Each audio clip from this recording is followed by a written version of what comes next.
اللہ تبارک و تعالیٰ کی عبادت کا ایک ہوتا ہے نماز پڑھنا، ایک ہوتا ہے اہتمام کے ساتھ نماز پڑھنا، یعنی ذرا وقت پہ اٹھنا، ذرا صحیح کر کے وضو کرنا، ذرا شوق سے مصلی بچھانا۔ ایک ہوتا ہے تسبیح پڑھ لینا، اور ایک ہوتا ہے ذرا تھوڑا سا نا شوق کے ساتھ اللہ کو یاد کرنا۔ آپ کبھی جو میں نے آیہ کریمہ پڑھی اس کی آپ شان نزول دیکھیں، نبی کریم صلی اللہ تعالی علیہ وسلم کے نا کچھ صحابہ اللہ کی محبت کے شوق میں حضور کی بارگاہ میں حاضر ہوئے، اور انہوں نے آ کے عرض پتہ کیا کیا؟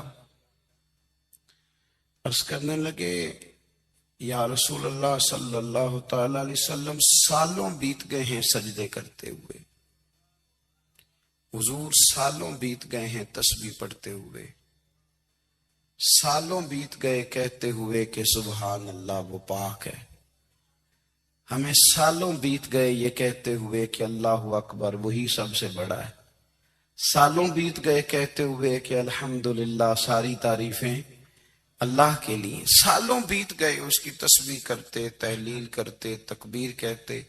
حضور اب نہ ہمارا اپنے رب سے ملنے کو جی چاہتا ہے، کبھی ہے حقیقت منتظر نظر آنا لباس مجاز میں، لاکھوں سجدے تڑپ رہے ہیں میری جبین نیاز میں۔ اور اقبال کہنے لگے کہ تیرے عشق کی انتہا چاہتا ہوں، تو میری سادگی دیکھ کیا چاہتا ہوں، میرا ذرا سا تو دل ہے مگر شوخ اتنا، میں وہی لن ترانی سنا چاہتا ہوں۔ میرا بھی دل کرتا ہے کہ اللہ میں تجھے کہوں میں تجھے دیکھنا چاہتا ہوں، جس طرح حضرت موسیٰ کلیم علیہ السلام نے کہا تھا، اور تو مجھے کہے کہ لن ترانی تو نہیں دیکھ سکتا، ذرا سا تو دل ہے مگر شوخ اتنا، میں بھی وہی لن ترانی سنا چاہتا ہوں۔ پھر کہنے لگے بھری بزم میں راز کی بات کہہ دی، بڑا بے ادب ہوں سزا چاہتا ہوں۔ دیکھو سب لوگوں کے بیچ ہی میں نے یہ کہہ دیا۔ میرے عزیز صحابہ نا شوق میں، کتنے سارے لوگ ہیں آپ، کتنی ماشاءاللہ بڑی تعداد میں آپ آئیں، ہم بھی کبھی اس شوق میں گئے ہیں کہ ہمارے رب کو دیکھنے کو دل چاہتا ہے، ہمارا جی چاہے وہ کبھی ہمیں ملے، ہم کبھی اس کی زیارت کریں، اس کی بارگاہ کرم میں ہم حاضر ہوں۔ صحابہ نے عرض کیا یا رسول اللہ صلی اللہ تعالی علیہ وسلم ہمارا رب کہاں ہے؟ ہمارا نا اپنے رب کو دیکھنے کو جی چاہتا ہے۔ جب صحابہ نے یہ عرض کیا تو اللہ نے قرآن مجید نازل کیا، فرمایا وَإِذَا سَأَلَكَ عِبَادِي عَنِّي فَإِنِّي قَرِيبٌ، محبوب جب میرے بندے آپ کی بارگاہ میں آ کے میرے بارے میں پوچھیں نا تو ان سے کہہ دینا میں ان کے قریب ہی ہوں، قریب ہی ہوں۔ دلیل کیا ہے؟ اذا دان، یہ جب بھی مجھ سے دعا مانگیں گے میں ان کی دعاؤں کو قبول فرماؤں گا، میں ان کے قریب ہوں، میں ان کے قریب ہوں، یہ جب بھی دعا مانگیں گے نا میں قبول کروں گا، میں ان کے قریب ہوں۔ اللہ تبارک و تعالیٰ کے بندے اللہ سے محبت کرتے، رب کی بارگاہ میں جھکتے، اس کو اپنے دکھ سناتے، اس کے پیارے محبوب صلی اللہ تعالی علیہ وسلم کا وسیلہ لے کے اس کے حضور حاضر ہو جاتے، پیشانیاں سجدوں سے روشن ہوتی۔ ہم نا ہر چیز کے لیے وقت نکالتے ہیں، ہر چیز کے لیے، لیکن عبادت کے لیے وقت نہیں نکالتے۔ ہر شے آباد ہے، ہر شے، ہماری فیس بک بھی آباد ہے، واٹس ایپ بھی آباد ہے، ہمارے ٹویٹر بھی آباد ہیں، ہماری ہر چیز آباد ہے، سب سے کم آباد ہمارا مصلی رہ گیا ہے، سب سے کم۔ وہ لوگ اب ڈھونڈنے سے ملتے ہیں جن کی بغل میں مصلی ہوتا تھا۔ میرے بھائی آپ کتنا کو دنیا کے پیچھے بھاگو گے تھکا دے گی، کتنا دولت کے پیچھے بھاگو گے تھکا دے گی۔ آپ جب اپنی زندگی میں جمع تفریق کرو گے نا تو مرتے وقت احساس ہوگا کہ سارا کچھ تو لوگوں کے لیے کیا، اپنے لیے تو کر ہی کچھ نہیں سکے۔ اور ہم عبادت کے معاملے میں بہانے بازی بھی کرتے ہیں۔ ہم کہتے ہیں اوہو رزق کمانا بھی تو عبادت ہی ہے نا، تو میں حلال روزی کے لیے جا رہا ہوں، یہ بھی تو عبادت ہے نا۔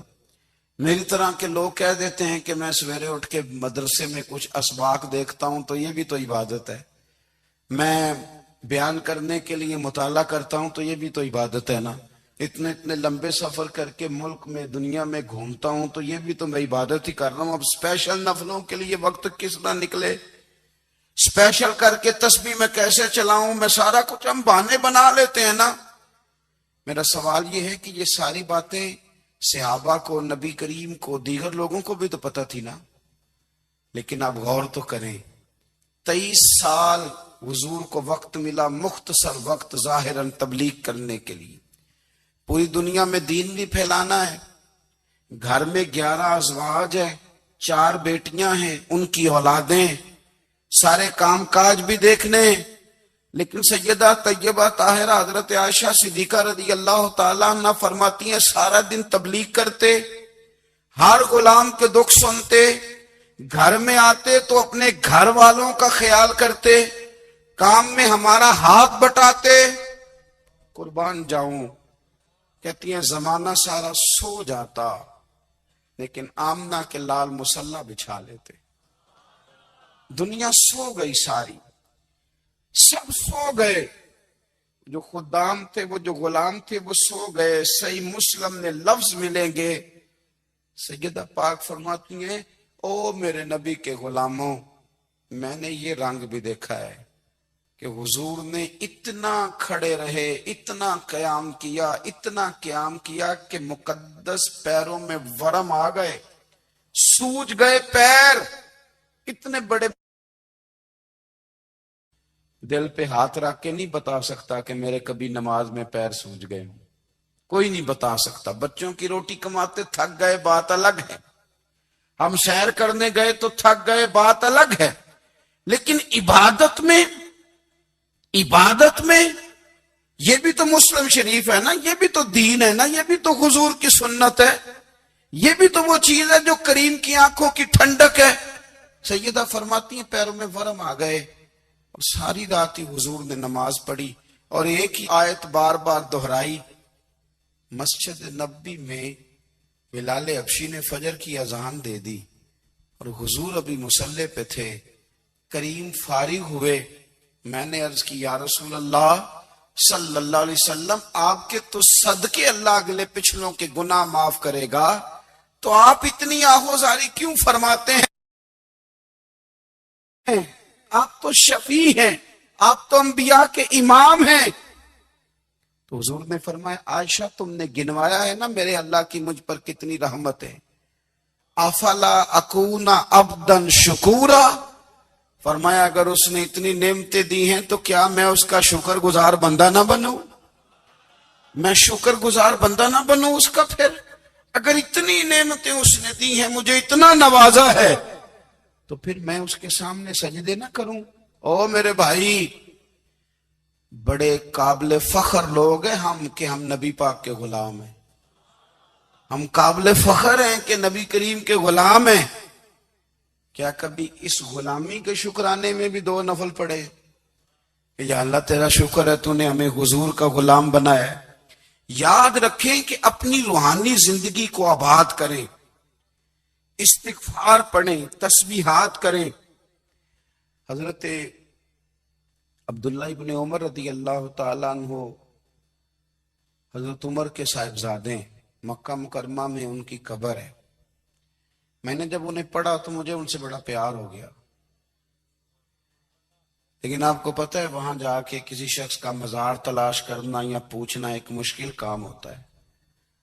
تو ایک دفعہ میں مکہ شریف میں حاضر تھا، تو ایک گاڑی والا ڈرائیور مجھے کہنے لگا کہ مولانا میں آپ کو جانتا ہوں، مجھے آپ سے محبت ہے، ایک بات بتاؤں آپ کو؟ میں نے کہا بتاؤ۔ کہنے لگے حضرت عبداللہ ابن عمر کی قبر دیکھنی ہے۔ میں نے کہا یہ تو نہیں کہہ رہا، یہ کسی نے بندوبست کرایا ہے، یہ اللہ نے تیرے دل میں بات ڈالی ہے، یہ ہو گیا تو لے چل مجھے۔ حضرت عبداللہ ابن عمر کو نبی پاک نے فرمایا تھا راجل صالح، یہ نیک بندہ ہے، یہ متقی آدمی۔ حضرت عبداللہ ابن عمر رضی اللہ تعالیٰ عنہ سیدنا فاروق اعظم رضی اللہ تعالیٰ عنہ کے صاحبزادے ہیں، اور ان کی ہمشیرہ سیدہ حفصہ رضی اللہ تعالیٰ عنہ حضور کی زوجہ محترمہ۔ ایک دن اپنی ہمشیرہ سے کہنے لگے کہ نبی کریم صلی اللہ تعالیٰ علیہ وسلم گھر میں آئے نا، اور اگر حضور غم امت میں پریشان نہ ہوں، طبیعت کو حشاش بشاش دیکھو، تو ذرا پوچھنا تو صحیح حضور کا میرے بارے میں کیا خیال ہے، پوچھنا تو صحیح کہ کریم کی بارگاہ میں میرا کیا مقام ہے، میرے بارے میں حضور کیا فرماتے ہیں۔ اب بہن کو کام بتائے، اور بتائے بھی بھائی، اور پھر بہن وہ کام نہ کرے، یہ تاریخ میں ہوتا نہیں۔ حضرت عمر فاروق رضی اللہ تعالیٰ عنہ کی صاحبزادی ام المومنین رضی اللہ تعالیٰ عنہ فرماتی ہیں کہ میں تو بس منتظر تھی۔ انہوں نے تو کہا تھا نا کہ اگر تم حشاش بشاش دیکھو تو بات کرنا، لیکن حضور تشریف لائے، میری باری تھی، میرے گھر تشریف لائے، کھانا پیش کیا تو فوراً میں نے عرض کی حضور ایک بات پوچھنی تھی۔ تو حضور نے فرمایا پوچھئے۔ میں نے عرض کی حضور میرے بھائی عبداللہ ابن عمر کے بارے میں آپ کا کیا خیال ہے؟ نوجوانوں میری بات پہ غور کرنا، میرے بھائی کے بارے میں آپ کا کیا خیال ہے؟ تو نبی کریم صلی اللہ تعالی علیہ وآلہ وسلم نے میری طرف دیکھا، اور پھر حضور زیر لب تھوڑا مسکرائے۔ اور بریلی کے امام کہتے ہیں کہ حضور مسکرا دیتے تھے نا تو جو بڑا دکھی ہوتا تھا وہ بھی ہنس پڑتا تھا۔ اب سوال پیدا ہوتا تھا کہ پھر تو اس مسکراہٹ کے لیے انتظار کرنا پڑتا ہوگا کئی مہینے کے حضور مسکرائیں تو رونے والے ہنسیں، تو اعلیٰ حضرت فرماتے نہیں، انتظار نہیں کرنا پڑتا، یہ مسکراتے رہنا تو حضور کی عادت ہے۔ جس کی تسکین سے روتے ہوئے ہنس پڑے، اس تبسم کی عادت پہ لاکھوں سلام۔ یعنی یہ تو عادت ہے حضور کی مسکراتے رہنا، اس کے لیے انتظار نہیں کرنا پڑتا۔ بھائیو آپ خیال رکھیں گے، غور کریں گے، حضرت عبداللہ ابن عمر رضی اللہ تعالیٰ عنہ کے بارے میں پوچھا تو سیدہ فرماتی ہیں کہ نبی کریم صلی اللہ تعالیٰ علیہ وسلم نہ زیر لب مسکرائے اور فرمائے حفصہ تیرا بھائی ہے تو اچھا، لیکن میں نے سنا ہے کہ عشاء کی نماز پڑھتا ہے تو فجر تک سویا ہی رہتا ہے۔ او نوجوانوں، 10 بجے تک سونے کی بات نہیں ہوئی، 9 بجے تک سونے کی بات نہیں ہوئی، 11 بجے اٹھنے کی بات نہیں۔ حضور فرمانے لگے میں نے سنا ہے کہ عشاء کی نماز پڑھ کے سو جاتا ہے اور فجر تک سویا ہی رہتا ہے، اسے چاہیے کہ تہجد کے وقت اٹھا کرے، اللہ کی بارگاہ میں حاضر ہوا کرے، آہوزاری کرے، سجدے کرے، عبادت کرے۔ اٹھتا ہے اور فجر میں جا کے اٹھتا ہے۔ حضرت جناب حفصہ رضی اللہ تعالیٰ عنہ کہتی ہے میں نے جناب عبداللہ ابن عمر کو پیغام دیا اور میں نے کہا میرے جوان بھائی سن، نبی پاک نے فرمایا ہے تو اچھا پر تہجد میں نہیں اٹھتا، نفل نہیں پڑھتا۔ او میری ملت کے جوانوں، مزہ نہیں آ جاتا جب ساری دنیا سوئی ہو، ساری دنیا، اور بستر بھی گرم ہو اور نیند بھی پورا غلبہ کر رہی ہو، اور اچانک گھنٹی بجے دماغ میں، آنکھ کھلے، گھڑی پہ نظر پڑے، 3:30 4 بجے کا پیغام گھڑی بتائے، اور کوئی چڑھتی جوانی والا اٹھ کے وضو کرے، اور جب وہ مصلی کھول کے بچھائے تو مدینے والے محبوب کہتے ہیں کہ ہر نماز پہ رب ثواب دیتا ہے، اور جو اٹھ کے تہجد کی نماز پڑھے اسے دیکھ کے تو رب مسکراتا ہے، جو اس کی شان کے لائق ہے، جو اس کی شان کے لائق، وہ مسکراتا ہے، خوش ہوتا ہے کہ میرا بندہ تہجد میں اٹھ گیا، وہ مسکراتا ہے۔ کاش ہماری صبحیں کبھی اپنے مالک کے نام ہو جائیں، کاش کے صبح حضرت ابو الحسن رحمت اللہ تعالی علیہ حضرت معاذ ابن جبل رضی اللہ تعالیٰ عنہ کے پاس بیٹھا کرتے تھے، فرماتے ہیں ان سے جو پیار بڑھا تو پھر میرا مصلی سے بھی بڑھ گیا. تابعی ہیں. فرماتے ہیں صحابی رسول سے محبت ہوئی تو ذکر سے بھی ہو گئی, پھر درود شریف سے بھی ہو گئی. محبت ان سے بڑی تو پھر اللہ نے مسجد کا پیار بھی بڑھا دیا. آپ فرماتے ہیں کہ میری ہر وقت طبیعت چاہتی تھی کہ بس اللہ اللہ کروں, بس اللہ اللہ کروں, بس نہ میں ذرا تھوڑی جان چھڑاؤں لوگوں سے, کو 10 منٹ ملے تو میں کو 4 نفل پڑھ لوں, میں تھوڑا سا نہ بچوں لوگوں سے, اور مجھے تسبیح ملے تو میں نہ کچھ 400-500 دفعہ استغفار پڑھوں, سبحان اللہ, الحمدللہ, اللہ اکبر, لا حول ولا قوت الا باللہ, میں نہ تسبیحات پڑھوں. فرماتے ہیں کہ بچے تھے گھر میں 6-7, غربت تھی, کام ملتا کوئی نہیں تھا, اور میں کام چور نہیں تھا, کام ڈھونڈتا تھا, پر اللہ کی قدرت کے کام نہیں ملتا تھا. فرماتے ہیں کہ میں نے ایک دن اپنی اہلیہ سے کہا کہ آج میں پھر جاتا ہوں کام ڈھونڈنے. تو میری بیوی بڑی فرما بردار تھی, پر اس دن نہ غربت کے ہاتھوں تنگ آ کے کہنے لگی, آج نانا کوئی تو چیز لے کے آیا, تو مجھ سے بچوں کی بھوک نہیں دیکھی جاتی ہے. سب روگاں دا روگ محمد, جس دا نام غریبی, کنڈ بلا کے لنگ جاندے نی دوست یار قریبی. آج نہ کچھ لے کے آیا تو میں بچے لے کے چلی جاؤں گی. شیخ فرماتے ہیں کہ میں بڑا پریشان گھر سے نکلا, پر میں نے صبح سے لے کے زور تک کام ڈھونڈا, کام ملا کوئی نہیں. تو میرے دل میں خیال آیا, چلو کام نہیں ملتا تو اللہ اللہ تو کرے نا, چلو بندوں کی مزدوری نہیں ملتی تو رب کریم کی عبادت ہی کرتے ہیں. فرماتے ہیں کہ میں نے نا فرات کے پانی سے وضو کیا, نہر کے, شدید دھوپ تھی, ساتھ ریت تھی, اور ریت تپ رہی تھی. میں نے اپنا رومال وہیں مصلی کے طور پر بچھا لیا, اور فرماتے ہیں کہ زور سے لے کر عصر تک نماز پڑھی, دھوپ بھی پورے زور پہ, پر میرے سجدے کا ذوق بھی پورے زور پہ. فرماتے ہیں سورج بھی چمک رہا ہے, اور رب کی عبادت کا ذوق بھی پورے زور پہ. میں سجدہ کروں تو پھر میرا اٹھانے کو جی نہ چاہے. میرے استاد لکھا کرتے تھے, یہ ان کا شعر ہے, وہ کہا کرتے تھے, مجھے سوز دے, مجھے ساز دے, اور مجھے نیم شب کا نیاز دے, دم سجدہ خود کو میں توڑ دوں, مجھے ایسا ذوق نماز دے. اور میں تیری بہار کا پھول ہوں, میں کھلا بھی ہوں تو تیرے لیے, مجھے میری شاخ سے توڑ لے, مجھے اپنی زلف کا ناز دے. بھائی فرماتے ہیں کہ عصر تک میں نے نفل پڑھے, دل ڈھلنے لگا, عصر کی نماز پڑھی, اور میں وہاں سے چلا. اب میں جب نکلنے لگا تو دل میں خیال آیا کہ چھوٹی چھوٹی دیواریں ہیں گھر کی, بغیر کچھ لیے جاؤں گا تو بیوی دور سے دیکھے گی تو شور کرے گی کہ پھر خالی ہاتھ آ گیا ہے. کہتے میں نے اپنے اسی رومال میں جس پہ میں نے نماز پڑھی تھی نا, رومال میں کیا عقیدے پنجابی صافہ کہتے ہیں, اسی میں نا میں نے کچھ ریت بھر لی کہ وہ دور سے دیکھے گی تو سمجھے گی کچھ لے کے آیا ہے. چلو جا کے اسے بتا دوں گا کہ آج پھر مزدوری نہیں ملی.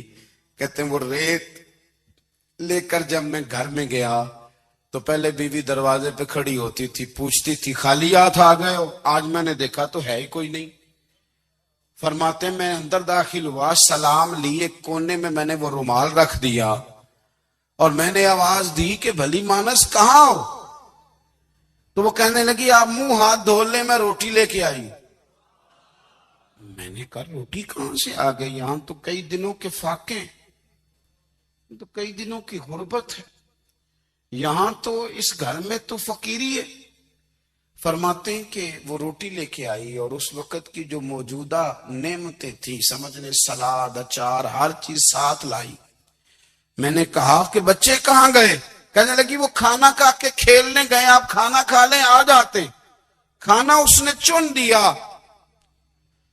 میں نے حیرت انگیز لہجے میں ساری نعمتیں اپنے دسترخوان پہ دیکھ کر کے بیوی سے پوچھا یہ کہاں سے آیا کھانا, بچوں کو تو نے کہاں سے کھانا کھلایا, یہ سارا کچھ کیسا ہے؟ تو کہنے لگی پتہ نہیں آج آپ کس کریم کی مزدوری کرنے چلے گئے تھے. پتہ نہیں کس کریم کی میرے گھر میں تو اتنی نعمتیں آئی ہیں کہ مجھ سے سنبھالی نہیں جا رہی، اتنا اناج ہے، اتنا گندم ہے، کس کریم کے دروازے آج چلے گئے تھے؟ یہ کہتے کہتے وہ اٹھی اور اٹھ کر کے کہنے لگی پہلے ہی بڑا کچھ آیا تھا، اب کیا لے آئے ہو؟ اور جا کر کے نا اس نے وہ ریت والا رومال کھولا، کہنے لگے میں تو لے کے آیا تھا ریت، تو میرے رب نے اسے بھی سونے اور ہیرے بنا دیا تھا۔ جب آپ کی توجہ اللہ کی جانب، میرے نبی پاک صلی اللہ تعالی علیہ وسلم نے فرمایا ہر چیز اپنے رب سے مانگ، ہر چیز مانگ، ہر چیز مانگ۔ یا رسول اللہ کیا کچھ؟ میرے محبوب نے فرمایا تیرے گھر میں نمک بھی ختم ہو جائے تو وہ بھی اپنے رب سے مانگا کر، تو مانگنا وہ تجھے دے گا، تو اس کی بارگاہ میں کشکول طلب دراز تو کرنا۔ اور ترمذی شریف میں عجیب لفظ ہے، رسول کائنات نے فرمایا، رب کریم فرماتا ہے جب میرا بندہ ہاتھ اٹھاتا ہے نا تو مجھے حیا آتی ہے کہ میں خالی کیسے لوٹا دوں اس کے۔ اتنے بڑے بادشاہ کی بارگاہ میں، او بھائی لوگوں سے عزتیں تلاش کرتے ہو تو وہ کیا تمہیں عزت دیں گے؟ وہ تو کل اچھا کہتے ہیں پرسوں برا کہنے لگ جاتے ہیں۔ لوگوں کے سامنے گڈ بک میں آنا چاہو گے تو وہ تو سویرے تمہارے بارے میں کچھ کہیں گے، شام کچھ اور کہیں گے۔ اپنی روحانی زندگی آباد کریں، اپنے مسلح کو وقت دیں، اور دنیا سے چھپ کر اس موبائل کو بند کر کے اور اپنے آپ سے بھی چھپ کے اور تنہا ہو کے چھپا کے سارا کچھ اپنے آنسو اپنے رب کی بارگاہ میں پیش کریں، اس کے حضور حاضری دیں۔ سنو نا ترمذی کی حدیث، اور اسے یاد رکھنا، نبی پاک علیہ السلام نے فرمایا اپنے دکھ لوگوں کے سامنے نہ بیان کر دو، سیٹھوں نوابوں کو نہ بتاتے پھرنا، دنیا داروں کے سامنے جا کے نہ رونا کہ میں تکلیف میں ہوں، پر میں اگر دنیا داروں کو دکھ بتاؤ گے رب تمہیں کبھی غنی نہیں کرے گا۔ اور لوگ ہیں کہ الٹا مذاق اڑائیں گے، آپ کی جس سے بڑی پکی یاری ہے نا، پکی، وہ تب تک پکی ہے جب تک آپ نے 50,000 مانگا نہیں، اور جس وقت آپ نے کہہ دیا کہ میں مجبور ہوں میری مدد کر تو پھر ختم ہو گئی دوستی۔ لوگوں کے تعلقات آپ کے ساتھ تب تک ہیں جب تک آپ ان سے کوئی ضرورت وابستہ نہیں کرتے۔ کریم محبوب فرمانے لگے بندوں کے سامنے دکھ نہ بیان کرنا، اللہ تجھے کبھی غنی نہیں کرے گا، تو اپنے دکھ اپنے رب کو بتا، تو دعائیں مانگ، تو اس کی بارگاہ میں حاضر ہو، تو اس کے حضور عرض کر۔ فرمایا اپنے دکھ اپنے رب کو بتا، وہ جلدی کرے یا دیر سے کرے تجھے ساری دنیا سے بے نیاز کر دے گا، تجھے کسی کا محتاج نہیں رہنے دے گا۔ اپنے مسلح کو، اپنی دعاؤں، ایک بزرگ فرماتے میں نے دعا مانگنے کا طریقہ اپنی بیوی سے سیکھا۔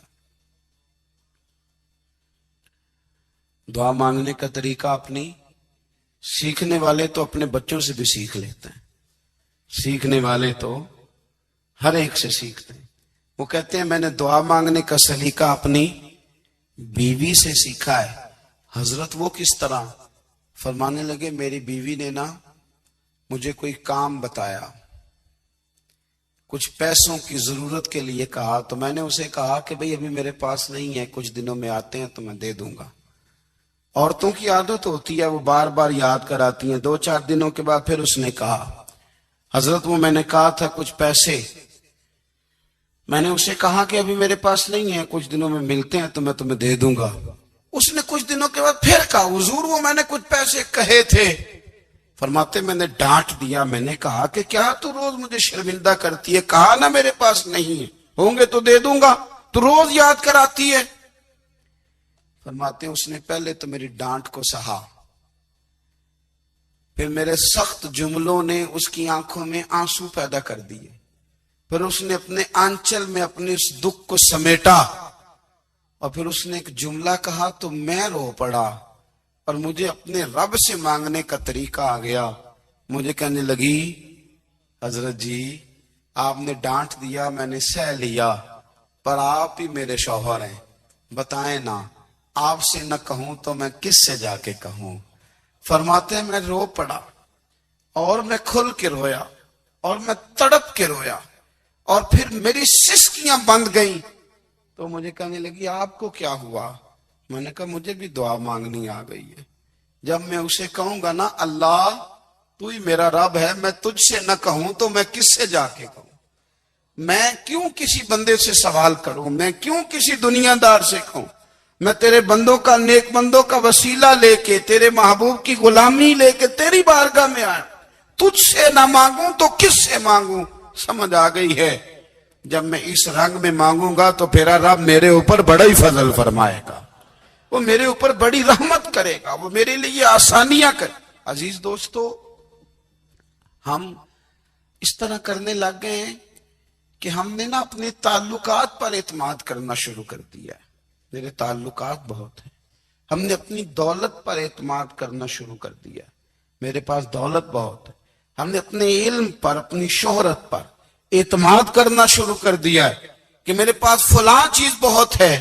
یاد رکھنا، جب بے نیاز اپنی صفت بے نیازی دکھاتا ہے تو بڑی بڑی دولتوں والے مجبور نظر آتے ہیں۔ بھائیو، جب انسان کا رشتہ اپنے مالک کے ساتھ ہوتا ہے پھر تو غم بھی کچھ نہیں کہتے، پریشانیاں بھی کچھ نہیں کہتی، پھر تو زندگی صبر والی، پھر تو زندگی توکل والی، پھر تو زندگی بھروسے والی۔ پھر انسان اپنے آپ کو رسوا نہیں کرتا، دنیا داروں سے امیدیں اس کی ختم ہو جاتی، امیدیں اللہ رسول سے لگا لیتا، مضبوط ہو جاتا ہے، مضبوط، طاقتور ہو جاتا ہے، خوددار ہو جاتا ہے، باوقار، باعزت ہو جاتا ہے۔ حضرت بہلول دانا رحمت اللہ علیہ بیٹھے تھے تو ہارون رشید حج کر کے آ رہا تھا، تو رستے میں حضرت شیخ سے ملاقات ہو گئی تو السلام علیکم کے بعد کہنے لگا، حضور کوئی حکم ہو تو بتائیے گا۔ تو حضرت بہلول دانا فرمانے لگے، تیرا رب کون ہے؟ اس نے کہا اللہ۔ تو فرمایا میرا کون ہے؟ کہا اللہ۔ فرمانے لگے تو بڑا ہی بیوقوف ہے، کیا تو یہ سمجھتا ہے کہ رب ہارون رشید کو تو دے گا اور بہلول دانا کو بھول جائے گا؟ تیرا بھی وہی رب ہے، میرا بھی وہی رب ہے۔ اس نے اگر تجھے دے کے آزمایا ہے تو ہو سکتا ہے مجھے نہ دے کے آزما رہا ہو۔ جب اس کی حکمت کے تقاضے ہوں گے تو عطا کرے گا اور دے گا، تو جا اپنا کام کر۔ بھائی، اپنی روحانی زندگی، اپنی عبادات، اپنے وظائف، اپنے روزمرہ کے معاملات، اپنی دعائیں، اپنا استغفار، دیکھو کوئی مشکل کام تو نہیں، 2 رکوع ہیں سورہ واقعہ کے، اگر رات کو پڑھ لی جائے تو۔ میں کس طرح یہ بات بیان کروں کہ تعویذ بانٹنا آسان ہے اور وظیفہ بتانا مشکل ہے؟ سارا دن تعویذ بانٹیں تو لوگ لینے کو تیار ہیں، اور اگر آپ وظیفہ بتائیں تو کہتے ہیں تو مشکل کام ہے۔ او خدا کے بندے، اگر آپ کا تعلق قرآن پاک کے ساتھ مضبوط ہو، قرآن پاک کے ساتھ اگر آپ کا رشتہ ہو، لوگ سفارشیں ڈھونڈتے ہیں نا دنیا میں، کوئی تعلق مل جائے تو میرا کام ہو جائے۔ دنیا میں اتنا مشکل معاملہ ہے، آخرت میں مجھے بتائیے گا کتنا مشکل معاملہ ہوگا۔